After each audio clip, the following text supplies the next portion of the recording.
नमस्कार दोस्तों, कैसे हुआ आप सब। मैं आपकी दोस्त प्रियंका हर दिन की तरह फिर से आपके लिए अनोखी और भुतिया कहानी लेकर आई हूँ, जिसे मैं आप सभी को सुनाऊंगी। तो तैयार हो जाइए आप सब एक और अनोखी कहानी सुनने के लिए। और जो भी दोस्त हमारे चैनल पर नए आए हैं वो हमारे चैनल को सब्सक्राइब कर लें और बेल आइकन को जरूर दबा लें। चलिए कहानी शुरू करते हैं। एक छोटे से गांव में सीमा नाम की एक लड़की रहती थी। गांव के एक कोने में एक पुराना खंडहर हो चुका मकान था, जिसे लोग छाया का मकान कहते थे।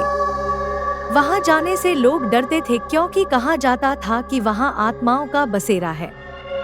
एक दिन सीमा और उसकी सहेलियां गांव के पास के जंगल में खेलने गईं। खेलते खेलते वे छाया के मकान के पास पहुंच गईं।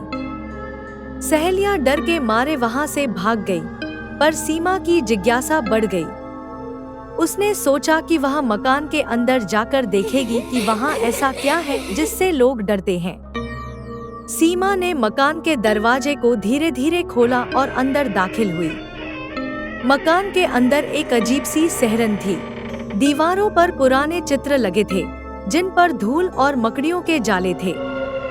सीमा ने एक कमरे में जाकर देखा, वहां एक पुराना आईना रखा था। उसने जैसे ही आईने में देखा, उसे अपनी परछाई दिखाई दी, लेकिन वह परछाई उसके जैसी नहीं थी। वह परछाई धीरे धीरे हंसने लगी। सीमा डर गई और बाहर की ओर भागी।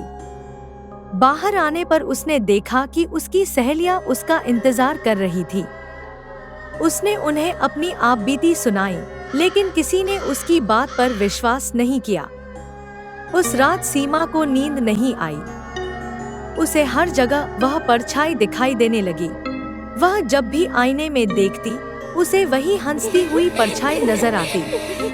उसकी हालत दिन ब दिन खराब होती गई। एक रात उसे वही परछाई सपने में आई और बोली, तुमने मेरी जगह ली है, अब तुम यहाँ से नहीं जा सकती। सीमा के माता पिता बहुत चिंतित थे। उन्होंने गांव के पुजारी से मदद मांगी।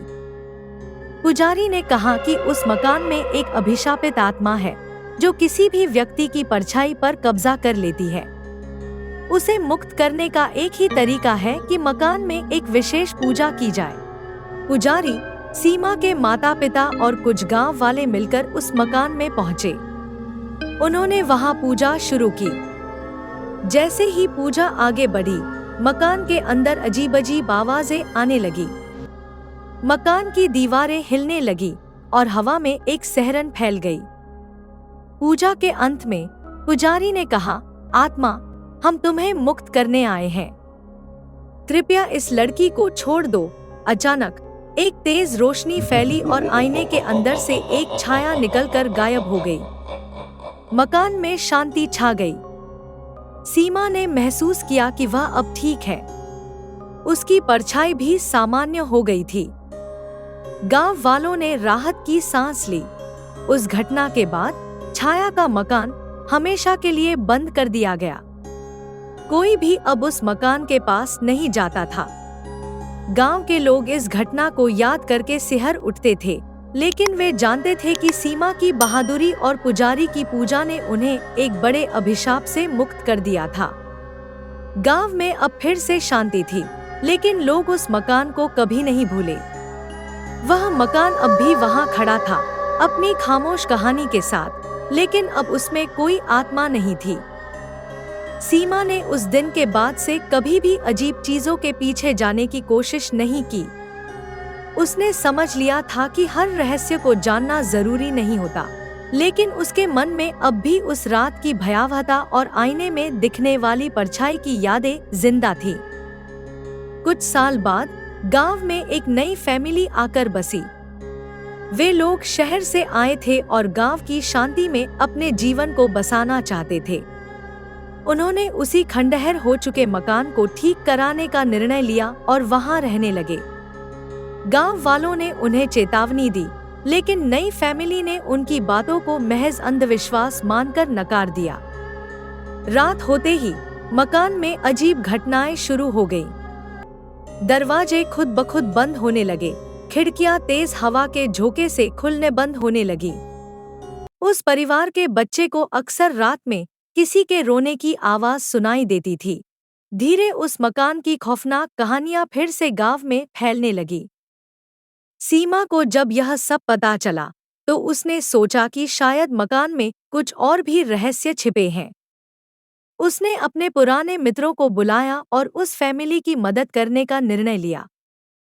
सीमा और उसके मित्र रात के समय उस मकान में गए। मकान के अंदर का माहौल अब और भी डरावना हो चुका था। जैसे ही वे अंदर गए, हवा में एक ठंडक और सहरन महसूस हुई। वे लोग हिम्मत जुटाकर उस कमरे में पहुंचे जहां वह पुराना आईना था। सीमा ने महसूस किया कि आईने में कुछ अजीब सा है। उसने अपने मित्रों से कहा कि आईने को तोड़ना होगा। जैसे ही उन्होंने आईने को तोड़ने का प्रयास किया, एक जोरदार चीख सुनाई दी और आईने से धुआं निकलने लगा। धुएं से एक छाया निकली और हवा में विलीन हो गई। तभी पुजारी वहां पहुंचे। उन्होंने बताया कि यह आत्मा अभी पूरी तरह से मुक्त नहीं हुई थी और मकान में उसकी कुछ ऊर्जा शेष रह गई थी। उन्होंने कहा कि मकान को पूरी तरह से शुद्ध करना होगा। पुजारी ने एक विशेष अनुष्ठान की तैयारी की। उन्होंने मकान के हर कोने में पवित्र जल छिड़का और मंत्रों का उच्चारण किया। धीरे धीरे मकान का माहौल बदलने लगा। अंततः मकान शुद्ध हो गया और आत्मा पूरी तरह से मुक्त हो गई। उस नई फैमिली ने राहत की सांस ली और गांव वालों को धन्यवाद दिया। उन्होंने अब उस मकान में बिना किसी डर के रहना शुरू किया। सीमा ने अपने मित्रों और पुजारी के साथ मिलकर एक बार फिर गांव को एक बड़े संकट से बचाया। उसने महसूस किया कि भले ही उसे उस मकान के रहस्यों का सामना करना पड़ा, लेकिन उसने अपने साहस और धैर्य से सबको सुरक्षित रखा। गांव में अब फिर से शांति लौट आई थी। लोग एक दूसरे की मदद करते थे और हर समस्या का सामना मिलकर करते थे। छाया का मकान अब डर का प्रतीक नहीं, बल्कि साहस और एकता का प्रतीक बन चुका था।